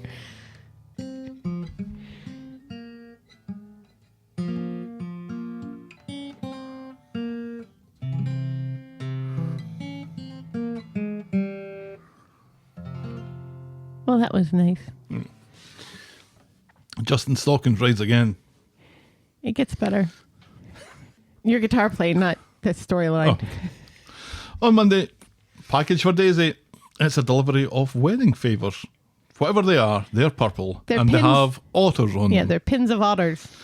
Later, Daisy realises that she has a voicemail. It's Justin. He's got her number from the packaging label and promises that he'll be in touch to chat soon. Daisy is mortified and then furious. And this is true. Sometimes you do get packages that To have, have your phone number on it. What on earth are people Why? thinking? Yeah. Don't do that. Don't do that. Jenny suggests Daisy is accompanied wherever she goes and starts carrying pepper spray. That's illegal. But Daisy refuses to compromise her life just because Justin is a creepy wee bastard. She's blocked his number, but that won't stop him calling from another phone. She's blocked him, she's told him to fuck off and reported him to the police. She doesn't know what else she can do. Jenny wants to boot him in the pie, and I think that's exactly what needs to happen. Well, Daniel comes in later after being appraised of the details. He doesn't think she should retreat into her shell, but doesn't think Tyrone's spare wrench is going to help matters. you never know. On Wednesday, Daisy is still getting creepy messages from Justin. She plays it down and focuses instead on a meeting with the caterer that, of course, she's going to have in the Rovers later. In the meeting, Daisy is a bit distracted and weird, so Jenny picks up the slack. Daisy says that she just needs a good night's sleep. She's also thrown off a little bit when she is expecting the caterer to be a woman, and it's a man that turns up instead. Right. So, for the day, Daisy has turned off her phone and claims to have forgotten to turn it back on, and she's reluctant to do so now. Daniel makes a big deal about it, so she turns it on, and she's inundated with texts, and she practically has a panic attack about it. I thought that was brilliantly done, because she turns it on, And all of a and sudden it starts immediately you buzzing. hear all the beeps and the buzzing, the Yeah. messages and notifications coming in, and her reaction to hearing that on her face was just brilliant. She kind of she falls apart a Yes. little bit every time that buzz or ting happens. You can feel it just going through her nerves. Yeah. Really well done. You know, I don't currently have a stalker, but yeah, that fills me with anxiety as well. Yeah. When you have your phone turned off for a long time, then you turn it on and all of a sudden it's just buzzing up a storm. Yeah, and it's Like, no, go and away. It's like 50 people have made their moves on Word with Friends. Right. One of the messages mentions Justin's death and her death. Right. He says that he would die for her. And he knows that she feels the same. Right. And Daniel reads this and takes this as a threat, and he insists they go at the cops. At the cop shop, Daisy's on her own, and she has to go through the whole rigmarole again, this time with a different copper, Yeah. because Craig is now too scared to meet with her after last time. Right. This new cop downplays it again, says that they can't exactly go around arresting every bloke who takes an interest in a pretty girl. Punch that man in the face. Fucking hell, really? The cop does, though, take her diary to take photocopies and will file another report. In the meantime, though, no laws have been broken, so Justin won't be arrested. Back home, Daisy is furious while Daniel takes the side of the cop a little bit, saying he probably doesn't want to worry her by seeming concerned about her case. And then Daniel has a bright idea of screening her calls and messages as something of a digital bouncer. Daisy discovers that the new cop has been liking all of her old holiday photos on the Insta and has started following her. Yeah. Creepy as fuck. On Friday, it's morning at number 1. Daniel, who, let's remember, wasn't sure if he could get his wedding day off work, has managed to wangle some time off for Creep Watch, so he keeps an eye on Daisy's phone. Lord knows what'll happen on Monday. Daisy goes off to get a new phone and a new number, but first there's the small matter of their hole. In the Rovers, Daisy has a lovely new phone. She's missing her expansive contact list, what with her being a super influencer, let's not forget. Also, she's pissed off that Daniel has been posting on her Insta on her behalf and has hashtag fucked up on the captions. And also tagged the wrong business. This sounds unimportant because it is unimportant, but it's important to Daisy, who reminds Daniel that her influencer work is paying for the wedding. That's another thing. Daniel wants to reschedule that anyway, given what she has on her plate, but she's enraged to think that Daniel is willing to plan their lives according to Justin.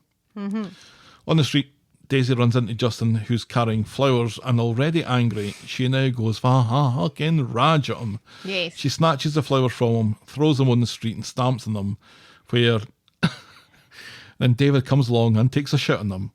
He insists that she's got the wrong end of the stick and touches her shoulder and tells her to calm down, to which she lamps him in the jaw. As she should. As every woman should when a man tells her to calm down. George appears out of nowhere. Daisy, what on earth are you doing? And it turns out, Justin's mum's died. The flowers were for her and George is the undertaker. Daisy says that she's sorry about Justin's mum, but that's all she's sorry for, and she wanders off. And at home, finally, she's been carrying this for so long, and I was going to say so well, she has been doing it, carrying it well, considering, but she finally just breaks down in tears. Right, because remember, she's just been so strong. Right. So strong. As strong as Alya, because Alya's super strong, remember? Yes, they're both so strong. So strong. Daisy puts all this down to stress and him being a fanny. Daisy is coming round to the idea of postponing the wedding, but now Daniel's determined to have it when they've planned, although he's worried Justin will ruin it. He hopes that she's knocked some sense into him. Daisy and Daniel are at the Rovers chatting about events with Glenda when the cops arrive. And George. To take Daisy to the station to talk about an allegation of common assault. George isn't there at that point. Yes. No, he isn't, because they're talking about what George is going to think. And Glenda says, George thinks what I tell him to think. But he's not that's there at that right. point. He's there later. He's there later, but we're not talking about later. No. We're talking about now. Not yet. So Daisy's carted off. Daniel posts it on Insta and tells the cop that she's enabling a stalker. At the police station, Daisy admits to hitting Justin only when he touched her. The cop thinks if Daisy shows some regret, it might help her case. And this is just the shite that pushes Daisy to kill, as she explains about creepy PC Scott, who's probably wanking off to her holiday snaps as they speak. The female cop smells a fart here. And she takes another statement from Daisy and seems a bit more on her side, although Daisy doesn't seem to recognise that. Right. And then PC Scott comes in to tell him that Justin has withdrawn his complaint. PC Scott doesn't think Daisy is doing herself any favours, which sounds an awful lot like she's asking for it. Right, yes. Then the Rovers later, Daisy thinks if she'd been locked up, at least she'd be rid of Justin. And at that, Justin comes in. He wants to talk, and he isn't leaving until he's had his say. So Daisy, Justin and Daniel sit down at a table, and Justin apologises for calling the police and wants to make it right. He wants to give Daisy another chance. Daisy tells him to fuck off and never come back. Fuck all the way off. She tells him he's nothing to her, and this finally seems to sink in. Yeah. Why does it sink in finally now? Is it because his mum's deed? Oh, maybe. Later, the female cop from earlier comes into the Rovers wanting a word, so they go through the back. Daisy's still suspicious of her until she announces that PC Scott got a reprimand for being creepy as fuck. Plus, she suggests that they pursue a stalking restraining order thing for the other creep in her life. Right. For Daniel, though, she's on her own. Right, yes. Finally, a police officer who's willing to help. Yes. Now, this is the same police officer that brought Peter in for the whole Oh, yes, that is, yes. stealing the bike thing. Yeah, and also, And bought some sandwiches from the co-op, I think. yes. Yeah, she's been around a few times. She's almost becoming a regular. Yeah. She has no D.S. Swain, but No. I'm liking the cut of her jib. Yes. More lady cops, please. Then Daisy has gone out for some chips when creepy Justin appears, because she's happy about this now. Finally Right. someone's believing her and And somebody's finally willing to do something's something. going to happen. Yeah. So she goes out for some chips when creepy Justin appears out of nowhere to give her one last chance. He says that he thinks that she only said what she said because Daniel was there. Daisy tells him to leave her alone or she'll take out a restraining order. Justin calls her a bitch now and accuses her of leading him on. Right. She Which shouts is him. ridiculous. She shouts at him to leave, which draws the attention of some folks out the pub. So Justin walks away, but warns her that he's going to be in touch. And that's how we end this week's episodes. Yes. I think it was a pretty good week, all things considered. I was kind of dreading it, but then it surprised me by being good. I think this has really given Charlotte Jordan a really good storyline for her Yes. to work with, and she's doing an amazing job. Yes. I think this is a really relevant and Absolutely. and a important story Yes. to tell, and I think it's also important to show the cops as being a little bit uncaring and unhelpful here, and not really there to protect Daisy unless something. And so something bad happens. Something bad 'cause that's happens, like she gets absolutely killed. realistic. And also because the laws haven't really caught up to the technology yet. No. In so many ways. You only have to, watch the congressional hearings with Mark Zuckerberg to figure that out. It's just, I think it is frustrating for a lot of police officers, especially female police officers that can kind of understand a little bit more the frustrations of being stalked, that there is very little they can do about it. Mm-hmm. But the kind of, it's interesting too, because like the kind of way that one officer was talking to Daisy and stuff, that predates social media in many ways. It's always kind of been, You go out with a skirt that short, you're asking to be raped. Right, yes. Mm-hmm. Or, oh, he just thinks you're pretty. Be nice to him. Yeah, you've got an because- admirer there. Right, yeah. And not take seriously that, that this is worrying behavior. Which, in all fairness, Daisy's mom did initially as well, saying, oh, he just thinks you're pretty. It's fine. Mm-hmm. Don't look a gift horse in the mouth. It's maybe a generational thing Yes. there, although that's more kind of our generation, and I don't know anybody who thinks of that, although I guess there are plenty of people who do still think like that. I think they've done the emotional beats of this pretty well. Absolutely. I think maybe Justin's character is a little bit exaggerated, I don't think so. and maybe he's deaf to what he's hearing from Daisy a wee bit too much. But what I think they've got absolutely spot on is that switch. The switch where he's willing to die for her, he's said a number of times, and Yeah. it's the love of his life. Right. And But now- I don't understand why you keep blocking me. It must be by mistake. So I'm just going to change my number a million times so I can call you. But that point where she said, "You mean nothing to me," Right. and then when they have the little altercation at the end where he's still thinking that it was to do with Daniel, but he was still humiliated. Right. But when she doesn't respond obviously not positively to that, Right. he calls her a bitch. Yeah. And says she was leading him on. And how many times do you see something like that where you see some of the online conversation between people, and when a woman has said Multiple times. just politely, "I'm sorry, I'm not interested," all of a sudden she's a bitch, and all Right. of a sudden they want her to be raped and killed. Right. Yeah. And it turns on a sixpence, and that's Yes. kind of what he's done here. Yes. And what Very realistically.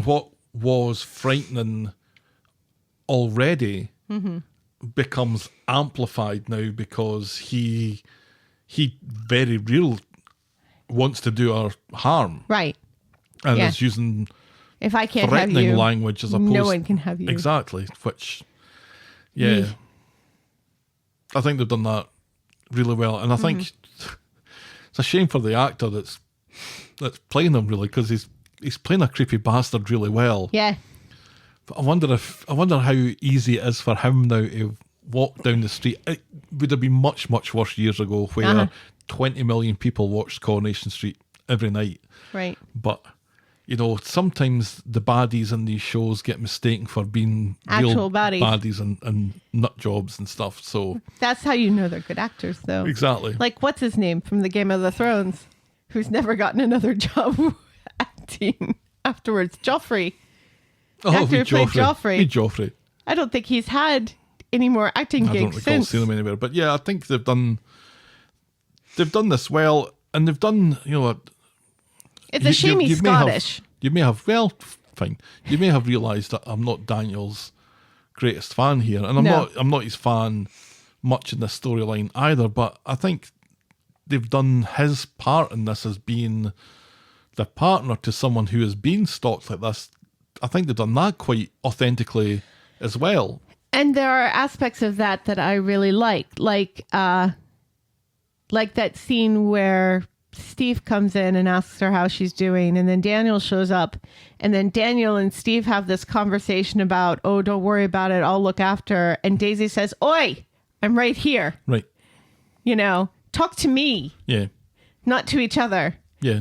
Certainly don't talk to Steve. I'm not a child here that, you know, you're talking about taking care of. I'm an adult. Yeah.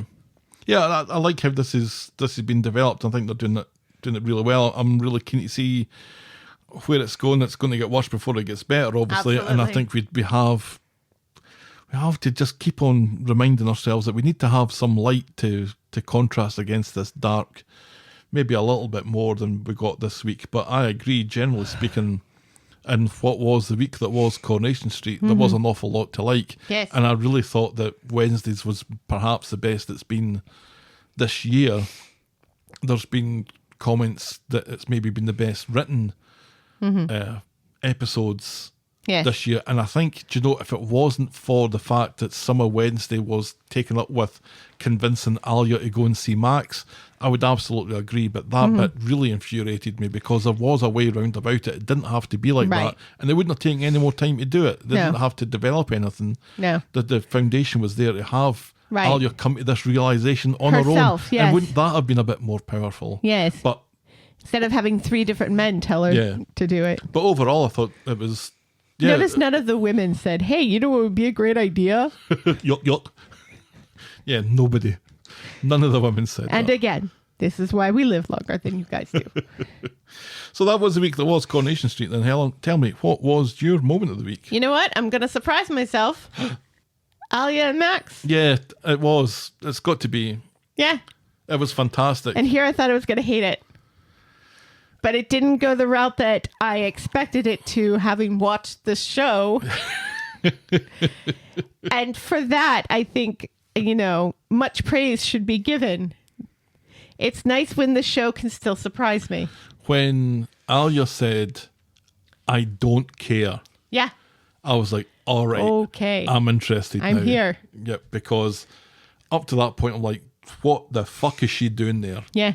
But as soon as she said, I don't care, and then started picking them apart. Yeah. And the way that she left it with, it's not so much that your parents don't understand you, it's that you're not listening to what they say. Right. It started the diatribe, that's the wrong word, it started that confrontation completely on the right note by throwing everything off kilter. Right. And then it finished really strongly as well. And it was Yes. pretty amazing in the middle. Absolutely. Yeah. I think Alya meeting up with Max in that Borstal prison thing is our Moment of the week. your boring moment of the week. You know, I really like Philip Larkin, Yeah. but Daniel teaching Philip Larkin and expecting these boys to... They did seem to care though, that's the thing. They didn't seem to know how to answer a lot of his questions, though. That's fine, but they were engaged to a certain extent. But I'm liking where you're going with this. So, Daniel's teaching. do you know what my boring moment of the week was? What? Zaidan's departure. Yeah, that was kind of. It was so understated. It was Yeah. it was rushed and it was terribly understated. Yeah. I don't think he's been a well utilised character. No. And I think he's been kind of caught up in a lot of stupid stuff with, Yeah. especially with Hashim. But I think he deserved a bit better than that. Absolutely. Yeah, let's go with that. Okay, Let's cut Daniel some slack for cut once. down some slack in it. Zaidan's departure is our. The boring moment of the week. Shall we wrap this one up then? Yes, please. All right. Well, if you have had a disappointing departure, as disappointing as me right now, Right. write in to let us know about it. We are the Talk of the Street at gmail.com and we're at Corrie Podcast on Twitter, Facebook and Instagram. You can shout me and Helen a coffee by heading to ko-fi.com. That's ko-fi.com/the Talk of the Street. Check out the clicky section of voggle.co.uk for links to a merch store and YouTube channel. And if you're so inclined, please leave a rating and a review on the iTunes or your podcast provider of choice. Thanks for making it to the end of another episode. Thank you. And we will be back next week with more Our Talk of the Street. The Talk of the Street. Bye. Cheerio.